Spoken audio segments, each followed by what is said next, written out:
The National Electrical Code, specifically Article 110.3b, states that only qualified person shall perform electrical work. A qualified person is defined as someone who possesses the skills and knowledge related to the construction and maintenance of electrical systems and associated equipment, and who has received safety training to recognize and avoid the hazards involved. When upgrading existing fluorescent fixtures, there are specific requirements to consider. National Electrical Code Section 410.67c addresses the replacement of ballasts or lamps for existing fixtures. It mandates that this replacement must be performed in accordance with the fixture manufacturer's instructions. National Electrical Code Section 410.67d addresses fixtures that are modified. It stipulates that fixtures that are modified shall be marked with the manufacturer's name, the date of modification, and the type of modification made. In the context of replacing a magnetic ballast with an electronic ballast and replacing T12 lamps with Tate lamps in an existing fluorescent fixture, this is considered a modification of the fixture. Therefore, it is imperative that only a qualified person who is familiar with the manufacturer's instructions for the specific fixture being modified should perform the work. It is equally crucial that the modified fixture is marked with the manufacturer's name, the date of modification, and the type of modification made. In addition to the NEC requirements, it is important to be aware that some local jurisdictions may have additional licensing or permit requirements for electrical work. Therefore, it is always best practice to check with the local building department to ascertain any specific requirements before commencing any electrical work. Understanding the nuances of the National Electrical Code is crucial when dealing with electrical modifications and upgrades. The NEC provides a framework for safe electrical practices and ensures that only qualified individuals perform electrical work, reducing the risk of electrical hazards and ensuring compliance with safety standards. When modifying or upgrading electrical systems, one should always prioritize safety and be familiar with all applicable codes and regulations.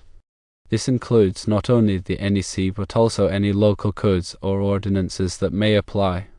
It is also important to consult with qualified professionals such as licensed electricians or electrical engineers to ensure that the work is performed correctly and safely.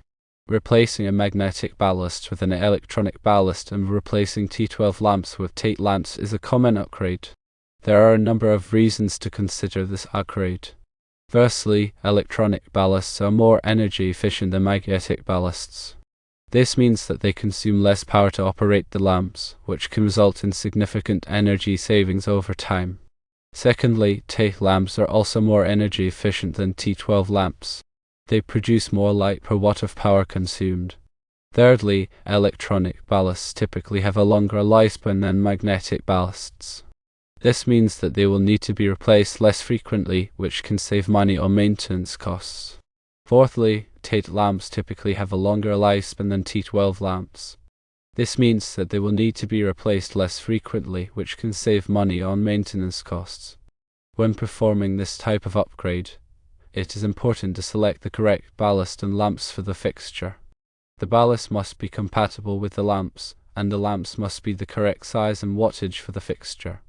It is also important to follow the manufacturer's instructions for installation. Failure to do so could result in damage to the fixture or electrical shock. In addition to the NEC requirements, there are a number of other safety precautions that should be taken when working with electricity. Firstly, always disconnect the power to the circuit before working on any electrical equipment. This will help to prevent electrical shock. Secondly, use insulated tools when working with electricity. This will help to protect you from electrical shock. Thirdly, wear appropriate personal protective equipment, such as safety glasses and gloves. This will help to protect you from injury. Fourthly, never work on electrical equipment when you are wet or tired. This will increase the risk of electrical shock. Fifthly, if you are not comfortable working with electricity, hire a qualified electrician to do the work for you. This will help to ensure that the work is done safely and correctly. The National Electrical Code is a comprehensive set of standards that covers a wide range of electrical topics, from wiring methods to equipment installation.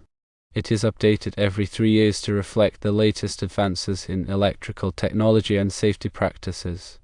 Compliance with the NEC is essential for ensuring the safety of electrical systems and protecting people from electrical hazards. The NEC is not a law, but it is widely adopted by state and local governments as the basis for their electrical codes. This means that compliance with the NEC is often mandatory.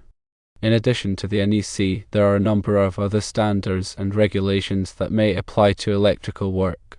These include standards from organizations such as the Institute of Electrical and Electronics Engineers, the National Fire Protection Association, and the American National Standards Institute. It is important to be familiar with all applicable standards and regulations before commencing any electrical work. When in doubt, consult with a qualified professional. They can help you to understand the requirements and ensure that your work is compliant. The upgrade of fluorescent fixtures by replacing magnetic ballasts with electronic ballasts and T12 lamps to TIT lamps can offer several benefits, including energy savings, improved light quality, and reduced maintenance costs. However, it is crucial to perform this upgrade in accordance with the NEC and other applicable standards and regulations. By following these guidelines, you can ensure that the upgrade is performed safely and effectively, and that it provides the intended benefits. Firstly, ensure that the power supply to the fixture is completely turned off before commencing any work. This is a fundamental safety precaution that must never be overlooked. Secondly, carefully inspect the existing fixture for any signs of damage or deterioration. If any damage is found, it should be repaired or replaced before proceeding with the upgrade. Thirdly, select a replacement ballast and lamps that are compatible with the existing fixture and that meet all applicable safety standards. Fourthly, follow the manufacturer's instructions for installing the replacement ballast and lamps. Fifthly, properly dispose of the old ballast and lamps.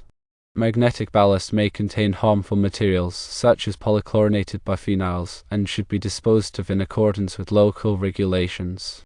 Sixthly, after the upgrade is complete, thoroughly test the fixture to ensure that it is working properly. Check for any signs of overheating or electrical arcing. Seventhly, if you are not comfortable performing the upgrade yourself, hire a qualified electrician to do the work for you. They have the knowledge and experience to perform the upgrade safely and correctly. The National Electrical Code provides specific guidance on the installation and modification of lighting fixtures. These requirements are designed to ensure that lighting fixtures are installed safely and that they do not pose a fire or electrical hazard. Firstly, lighting fixtures must be installed in accordance with the manufacturer's instructions. These instructions provide detailed information on how to install the fixture safely and correctly. Secondly, lighting fixtures must be supported properly. They must be securely attached to the building structure so that they do not fall or become dislodged. Thirdly, lighting fixtures must be wired correctly. The wiring must be properly insulated and protected from damage. Fourthly, lighting fixtures must be grounded properly. Grounding provides a path for electrical current to flow back to the source in the event of a fault. Fifthly, lighting fixtures must be protected from overcurrent. Overcurrent protection devices, such as circuit breakers or fuses, are designed to interrupt the flow of electrical current if it exceeds a safe level. Sixthly, lighting fixtures must be located in accordance with the NEC. The NEC specifies the minimum distances that lighting fixtures must be located from other objects, such as combustible materials and water sources. Seventhly, lighting fixtures must be marked properly. The marking must include the manufacturer's name, the model number, the voltage, the wattage, and other important information. These requirements are essential for ensuring the safety of lighting fixtures. By following these guidelines, you can help to prevent fires and electrical hazards. The NEC is a complex and comprehensive document. It is important to consult with a qualified professional if you have any questions about the requirement. They can help you to understand the code and ensure that your work is compliant. The goal is to provide electrical safety for everyone.